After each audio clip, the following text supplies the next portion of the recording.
السلام عليكم ورحمة الله وبركاته. إن الحمد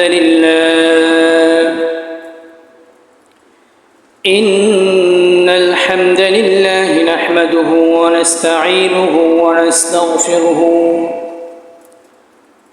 ونعوذ بالله من شرور أنفسنا من يهده الله فلا مضل له ومن يضلله فلا هادي له وأشهد أن لا إله إلا الله وحده لا شريك له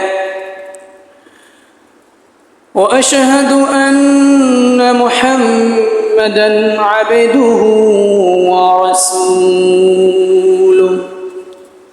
أرسله إلى كافة الناس بشيرًا ونذيرًا وداعيًا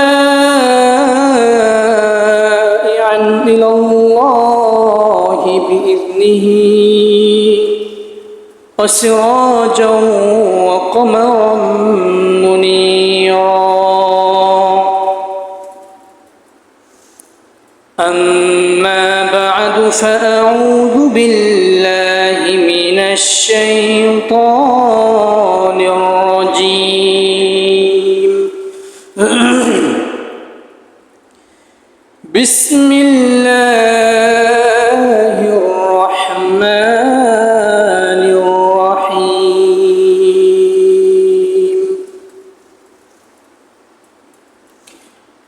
ياسين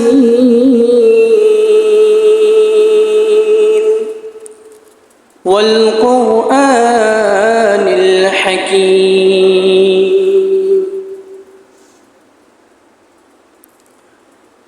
وقال رسول الله صلى الله عليه وسلم: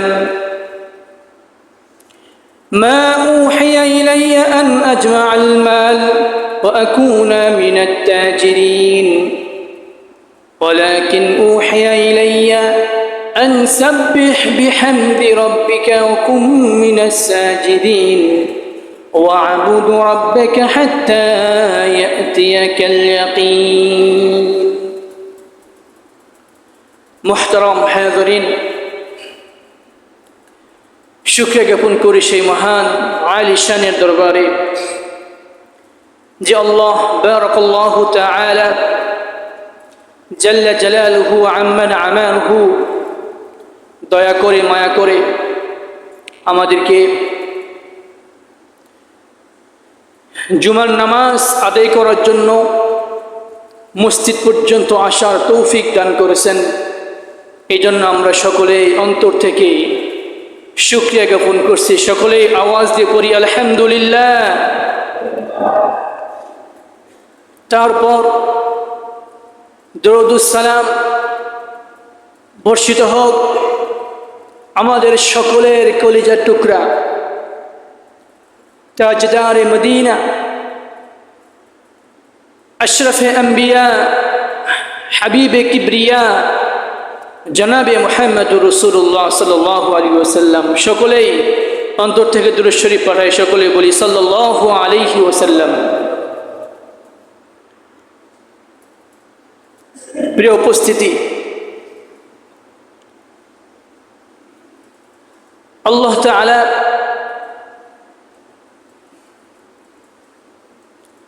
মানুষ সৃষ্টি করছেন। এই মানুষ সৃষ্টি করার পিছনে রব্বে কারীম তার একটাই উদ্দেশ্য ছিল। আল্লাহ তাআলা নিজেই বলতেছেন, ওমা খালাকতুল জিন্না ওয়াল ইনসা ইল্লা লিয়াবুদুন। আমি রব মানুষ এবং জিন জাতিকে একমাত্র আমি রবের গোলামি করার জন্যই সৃষ্টি করেছি। আচ্ছা, একটু কথা বলুন তো, আমরা গোলাম কার? কথা বলেন, আমরা গোলাম কার? আল্লাহ তাআলা।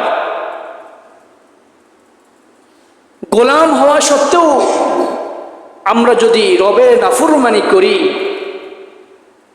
আমরা কি কেউ এরকম ধারণা করি যে কিয়ামতের ময়দানে পার পেয়ে যাব? প্রিয় উপস্থিতি, একটু নিজেকে প্রশ্ন করুন। আমাদের অধিকাংশ ব্যক্তিরই সন্তান সন্ততি আছে না নাই? কথা বলেন। আমাদের সন্তান যদি পিতামাতার অবাধ্য হয়, আমাদের সন্তান যদি আমাদের কথাবার্তা না শোনে, তাহলে একজন পিতা কেমন ব্যথিত হয় বলেন দেখি। সমাজের মধ্যে এমনও নজির পাওয়া যায় যে পিতা তার সন্তানকে ত্যায্য পুত্র করছেন। এরকম নজির সমাজের মধ্যে আছে না নাই? কথা বলেন। আছে। যদিও ইসলামে ত্যায্য পুত্র করা জায়েজ নেই, বা যদিও কোনো ব্যক্তি তার সন্তানকে ত্যায্য পুত্র করে, তারপরও ওই সন্তান পিতার সম্পত্তির ভাগ পাবে।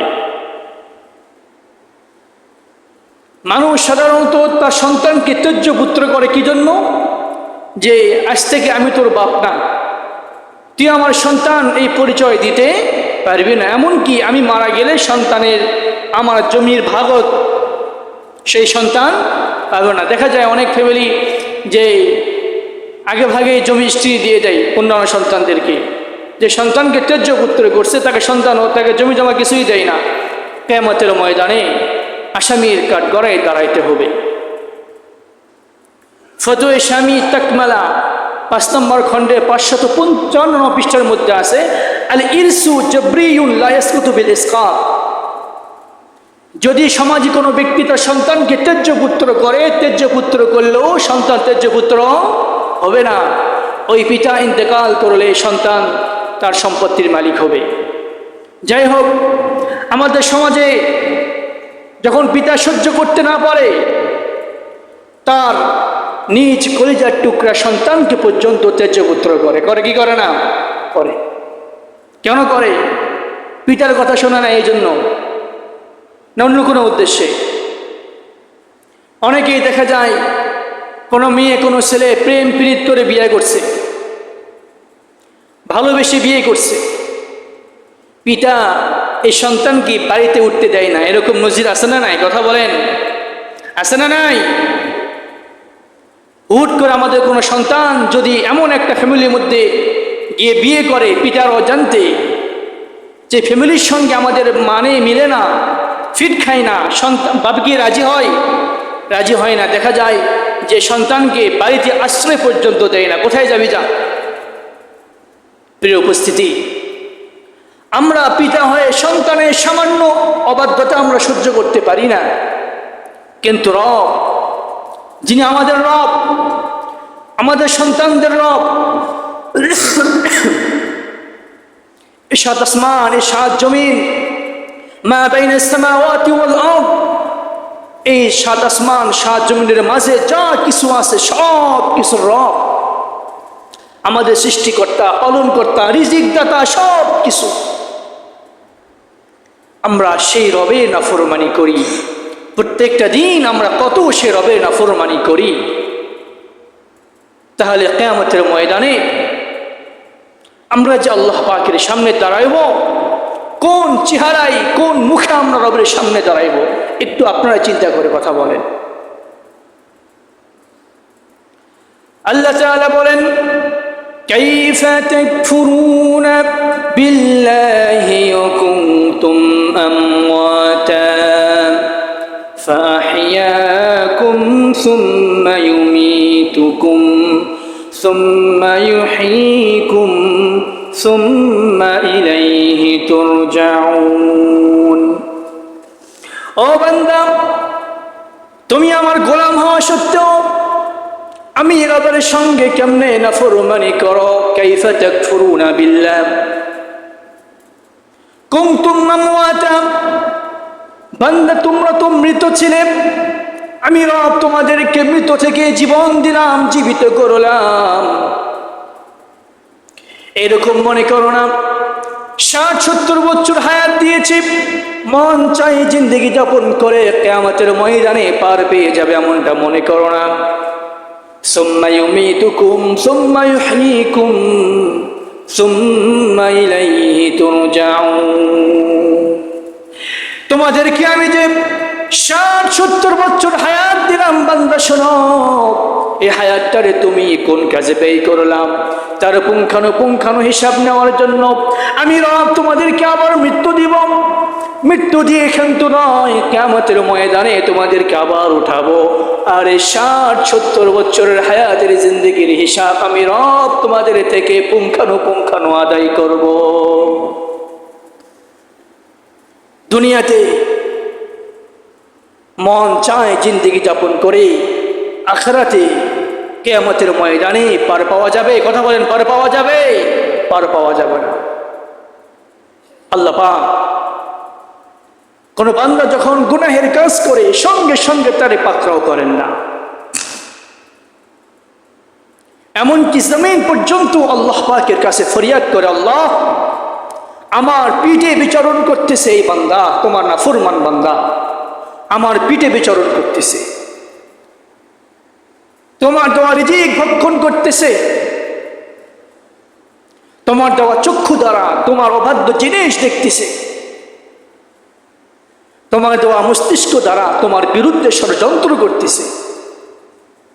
মুয়াজ্জিন দিনে 5 বার হাইয়া আলা সালাহ নামাজের প্রতি আহ্বান করে, এই বান্দা নাফরমান বান্দা চায়ের দোকানে বসে বসে আড্ডা দেয়, গল্প গুজব করে, টিভি সিনেমায় উলঙ্গ নর্তকীর নাচ দেখে। এই রব আমার অনুমতি দাও, আমি তোমার বান্দারে আমি আমার পেটের ভিতরে নিয়ে ফেলবো। আল্লাহ পাক বলে, মাটি যত অপরাধ করুক আমার তো বান্দা আজকে না হয় না বুঝে অপরাধ করতেছে, হয়তো কালকে তওবা করে ভালো হয়ে যাবে। আমি চাই না আমার কোনো বান্দা জাহান্নামে যাক, আমার কোনো বান্দি জাহান্নামে যাক। আমি আমার বান্দার জন্য তো আমি জাহান্নামকে প্রস্তুত করে রাখি না। তারপরও যদি কোনো বান্দা আমার নাফরমানি করে, সারাটা জীবন আমার অবাধ্য চলে, তো আমি ওই বান্দার প্রতি জুলুম করব না। তার সে যে কর্ম করেছে তার প্রতিদান স্বরূপ, তার ফলাফল স্বরূপ আমি ওই বান্দারে জাহান্নাম দেব। কারণ আমি দুনিয়াতে আমি আমার বান্দাদের জন্য 2টা পথ উন্মুক্ত করে দিয়েছি, সিরাতুল মুস্তাকিম, একটা হচ্ছে আমার সহজ সরল পথ, আর একটা হচ্ছে শয়তানের পথ। যে বান্দা আমার পথে চললো, জান্নাতের পথে চললো, জান্নাতে পৌঁছে যাবে। আর যদি কোনো বান্দা ইচ্ছা করেই জাহান্নামের পথে হাঁটি হাঁটি পা পা করে চলতে থাকে, তা আমি রব কি করব? প্রিয় উপস্থিতি, আজকে আমরা দুনিয়ার লোভে পড়ে, সামান্য দুনিয়ার লোভে পড়ে, আমি আর কত ওয়াজ করবো আপনাদেরকে, সামান্য দুনিয়ার লোভে পড়ে আমরা সেই মহান আখিরাতকে আমরা হারিয়ে ফেলতেছি, সেই নিয়ামতে পরিপূর্ণ জান্নাতকে আমরা হারিয়ে ফেলতেছি। অথচ আমরা জানি না এই দুনিয়ার মূল্য আল্লাহ তাআলার নিকট একেবারেই তুচ্ছ।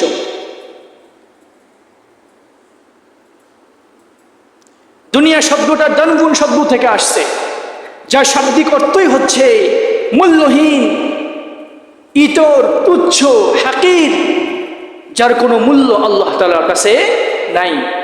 দুনিয়াকে এই জন্য দুনিয়া বলা হয় যেহেতু দুনিয়া আল্লাহ পাকের নিকট একেবারেই মূল্যহীন, ইতর, তুচ্ছ জিনিস।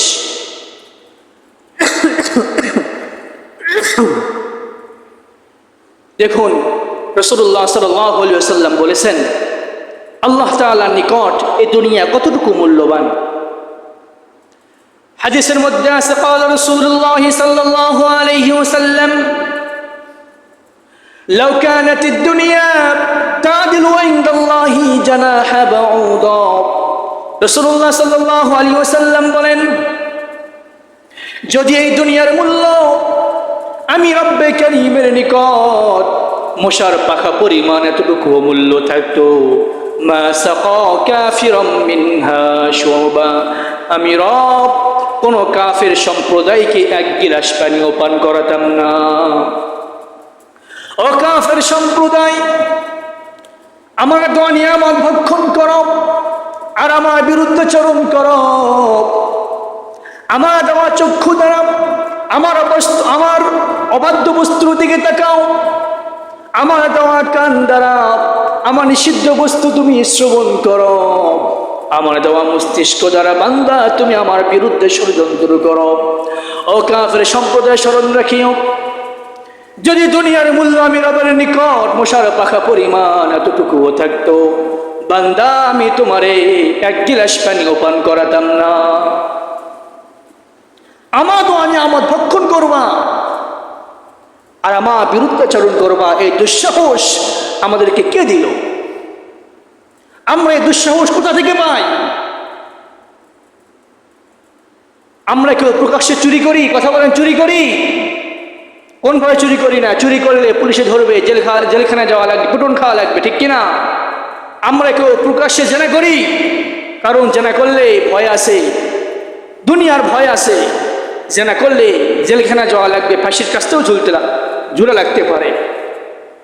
সামান্য আমরা দুনিয়ার এতটুকু শাস্তিকে ভয় করে আমরা অনেক পাপ কাজ থেকে বিরত থাকি, কিন্তু জাহান্নামের কথা স্মরণ করে কয়জন বান্দা আমরা পাপ কাজ থেকে বিরত থাকি? কথা বলুন।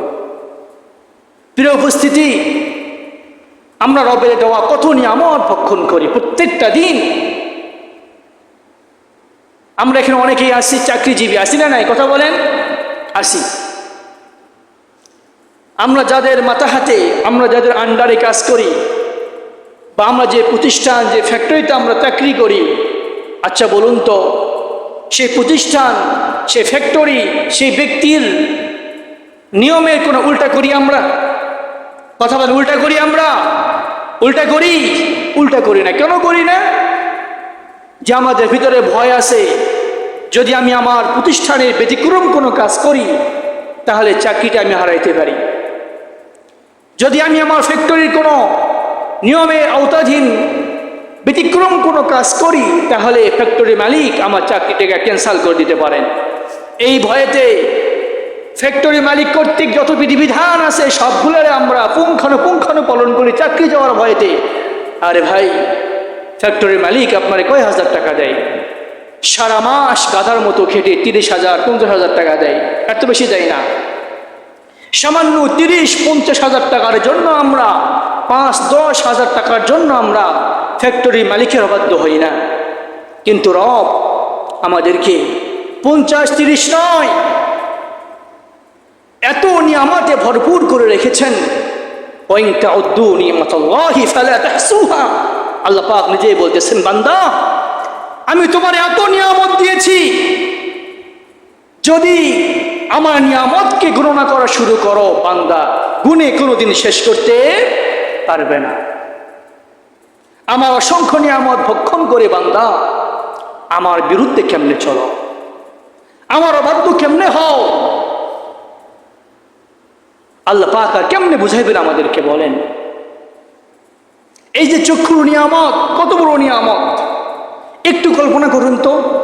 আল্লাহ পাক চাইলে আজকেই আমাদের চোখের যে শক্তি, দৃষ্টিশক্তি উঠে নিতে পারেন কি পারেন না? অনেক সময় অনেক ব্যক্তি হুট করে অন্ধ হয়ে যায়, অ্যাক্সিডেন্ট হোক যেমনি হোক অন্ধ হয়ে যায়। আমরা একজন কলিগ, একসঙ্গে আমরা খেদমত করি এক মাদ্রাসায়, হাফজিখানার শিক্ষক। সেই শাপলা চত্বরে গুলি খায়ে ওই বান্দা তার উভয় চক্ষুকে হারিয়ে ফেলছেন। দেখুন, যার দুটি চক্ষু নেই তার কাছে গিয়ে প্রশ্ন করিয়েন যে চক্ষুর মূল্য কেমন। যার দুটা পা নেই তার কাছে গিয়ে প্রশ্ন করিয়েন পায়ের মূল্য কেমন। যার হার্টের সমস্যা, প্রশ্ন করিয়েন হার্টের মূল্য কেমন। প্রয়োজনে হসপিটালে, ক্লিনিকে গিয়ে গিয়ে একটু ভ্রমণ করিয়েন, কত মানুষ কত কষ্টের মধ্যে দিন কাটাইতেছে। আল্লাহ পাক চাইলে আমাদেরকে অন্ধ বানাইতে পারতেন, বিকলাঙ্গ বানাইতে পারতেন, এত সুন্দর আকৃতি অবয়ব দিলেন। বান্দা তুমি তারপরও আমি রবের কেমনে নাফরমানি করো? আজও আমরা অনেক আছি 5 ওয়াক্ত নামাজ আজও আমরা আদায় করি না। অনেক যুবক ভাইরা আছি আজও 5 ওয়াক্ত নামাজ আমরা মসজিদে এসে আদায় করি না, নামাজের কোনো পরীক্ষাই করি না। বান্দা হিসাব কেমনে দিবার রবের দরবারে? এমনটা তো নয় নামাজ না পড়ে আমি পার হতে পারবো কিয়ামতের ময়দানে, এমন নাকি? কথা বলেন, এমন নাকি? ওয়া ইয়ামাল মিসকালা যাররাতিন খায়রান ইয়ারা ওয়া ইয়ামাল মিসকালা যাররাতিন শাররান ইয়ারা। বান্দা তুমি যদি অনুপরিমাণ যারা পরিমাণ ভালো কাজ করো কিয়ামতের ময়দানে তা দেখতে পারবে। বান্দা তুমি যদি অনুপরিমাণ খারাপ কাজ করো কিয়ামতের ময়দানে তাও তুমি দেখতে পারবে। ও আন্নাল্লাহা লাইসা বিযাল্লামিল লিল আবিদ, আর কিয়ামতের ময়দানে রব কোন বান্দার প্রতি জুলুম করবেন না।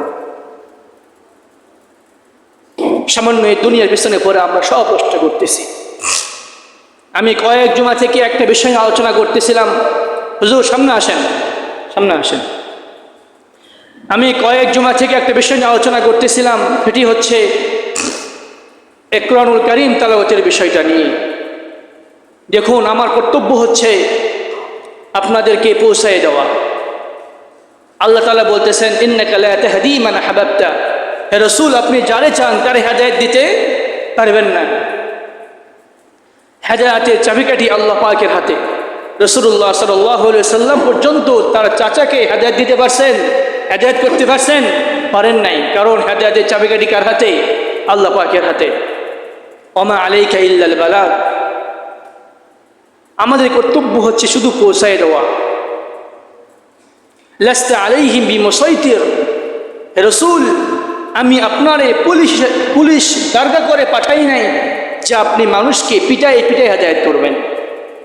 ইসলামে এমন একটা নজির আছে যে রাসূলুল্লাহ সাল্লাল্লাহু আলাইহি ওয়াসাল্লাম কোনো ইহুদি, কোনো খ্রিস্টান, কোনো বেদুইনের গলার মধ্যে ছুরি ধরে বলেছেন ঈমান আন।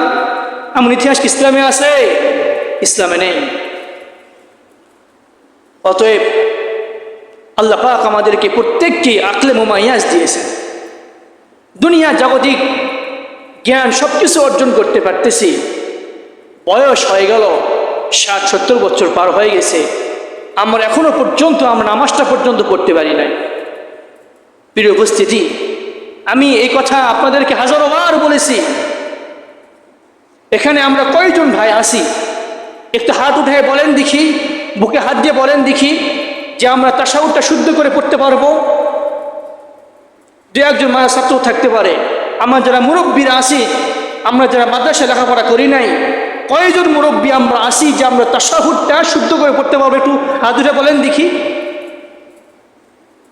সূরা ফাতিহা যাকে বলা হয় উম্মুল কুরআন, কোরআনের মা, যদি কোনো ব্যক্তি সূরা ফাতিহা না পড়ে নামাজ হবে? নামাজ হবে? নামাজ হবে না। আমরা কয়জন ব্যক্তি আছি, মুরব্বীরা আছি, বাবাজিরা আছি যে সূরা ফাতিহা কি আমরা শুদ্ধ করে তেলাওয়াত করতে পারবো? আর আমরা যদি সারা জীবন বিশুদ্ধ তেলাওয়াত করে কোরআনে কারীম বিশুদ্ধ তেলাওয়াত করে নামাজ আদায় করি, আল্লাহর কসম, আল্লাহর কসম, আল্লাহর কসম, রব আমাদের নামাজ কবুল করবেন না। কবুল করবেন?